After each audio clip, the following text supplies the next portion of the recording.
корейские сладкие булочки с красной фасолью. И начинаем мы с того, что будем готовить сладкую пасту из красной фасоли. Все пропорции приведены в расчете на 6 булочек. Нам потребуется красная фасоль, желательно Adzuki Bean или Red Mung Bean.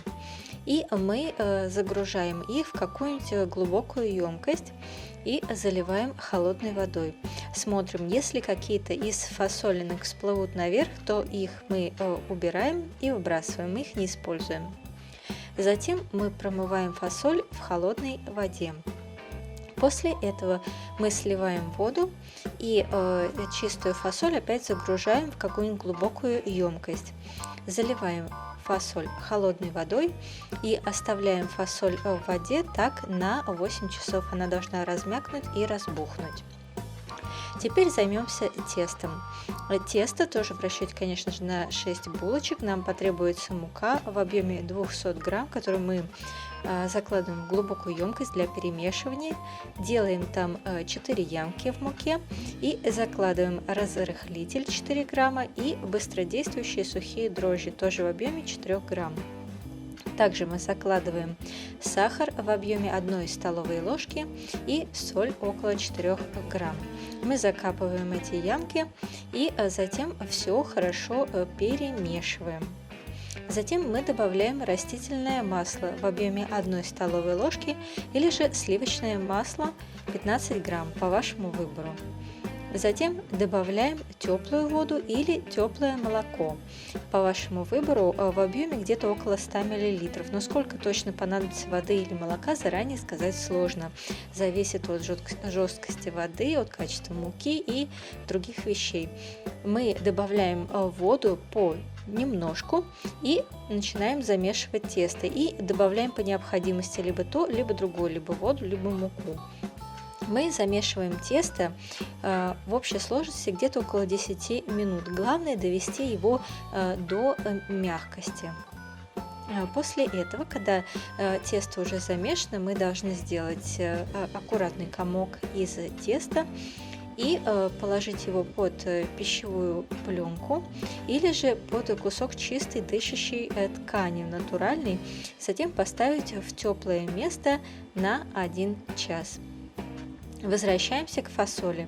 Через 8 часов, когда фасоль уже размякла и разбухла, мы должны будем слить ту воду, в которой находилась фасоль. Это, кстати, даже помогает выгнать из нее лишнюю горечь. Затем мы загружаем фасоль в ту кастрюлю, в которой собираемся ее варить, и заливаем водой. Количество воды так, чтобы она покрывала фасоль. И варим под крышкой на среднем огне около 30 минут, периодически посматривая и помешивая, чтобы фасоль не подгорела. После этого мы эту воду, в которой она варилась, сливаем, выбрасываем и заливаем где-то около 4 стаканов воды. И опять варим. Варим 1 час и 30 минут на тихом огне под крышкой. Если нужно, то мы подливаем воду по необходимости, если она выкипает. И также помешиваем фасоль, чтобы она не пригорала.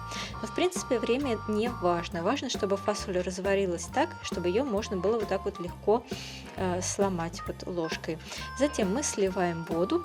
И фасоль мы либо перемалываем ее в блендере с добавлением воды, можно той, в которой она варилась, или же можно перетереть фасоль через сито, как вам удобно, как вам нравится. Полученную массу вы ее перемалываете и перетираете до такой степени, как вам нравится. То есть можно ее сильно перетереть, а можно оставить часть фасоли цельной. Затем мы загружаем это в кастрюльку, добавляем щепотку соли и 10 столовых ложек сахара.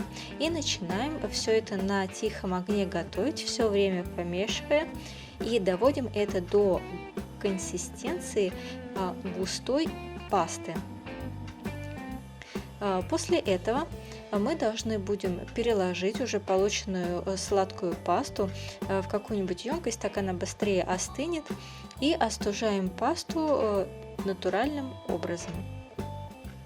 Через час наше тесто должно было вырасти приблизительно вдвое, зависит от температуры, в которой оно находилось, и мы должны придавить тесто, выпуская из него газ. После этого формируем форму, удобную для нарезания из теста, и делим его на 6 равных частей, так как пропорции приводились именно на 6 булочек. Затем мы должны будем взять каждый кусочек и сделать из него комок, точно так же, как мы делали в начале со всем тестом. Делаем это вот таким вот образом, выравниваем его затем вот в такой вот шарик и делаем их 6 штук. После этого мы накрываем шарики, комочки пищевой пленкой или тканью и ставим в теплое место на 15 минут. Когда паста совершенно абсолютно остыла, и уже, соответственно, тоже 15 минут прошло, после того, как мы накрывали комочки, мы должны будем скатать из пасты шарики. Можно заранее накатать шариков со всей пасты, чтобы затем закладывать их в тесто. Шарики приблизительно объем около 2 столовых ложек. Надо постараться заложить пасты вовнутрь как можно больше. Затем каждый из комочков мы вот так вот придавливаем ладонью и пальцами по кругу немножко растягиваем полученный круг. И затем кладем на руку, образуя лодочку из ладошки, и должны будем собрать концы, края теста и скрепить их вместе. Это, в принципе, будет не так уж и легко, но, тем не менее, не обращайте внимания, если этот кончик получится не слишком красивый, это будет низ булочки. Выравниваем форму шарика и так поступаем со всеми 6 нашими кусочками. Получаем 6 булочек. Если останется сладкая паста, то это не страшно, ее можно хранить в холодильнике 3-4 дня и использовать для других блюд. Далее мы должны вскипятить воду и установить пропариватель, стимер, тот, который у нас, собственно говоря, имеется. И затем мы смазываем поверхность растительным маслом или же используем специальную такую бумагу для пропаривания и подкладываем ее под каждую булочку.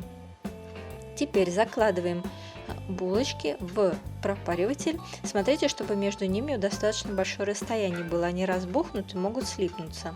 Что еще важно? Крышку, которую мы будем накрывать, мы должны обмотать куском ткани, желательно катон или какой-то натуральный. Она будет вбирать в себя влагу, так пирожки не повредятся. И пропариваем все 15 минут. Через 15 минут мы получаем такую красоту. Открывая, будьте аккуратны, не обожгитесь паром. Вот, к сожалению, цвет почему-то получился желтый. Я думаю, что это из особенностей дрожжей, которые я использовала. А вообще они должны были получиться белые, а внутри быть красные. Так они готовятся традиционно, то есть сами пирожки они белые, а начинка у них красная фасоль. Обратите внимание на вот саму текстуру пропаренного теста. Вот в Корее, когда особенно молодежь покупает вот эти вот булочки, они любят вот так вот сначала снять верхний слой и его съесть, а затем уже разломить пирожок напополам или откусывать от него по кусочку.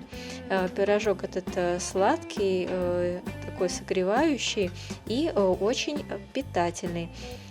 Надеюсь, вам понравилось это видео. Лайкайте, подписывайтесь, не пропустите новые выпуски, а также в конце этого видео линк на то, что еще можно приготовить из красной фасоли.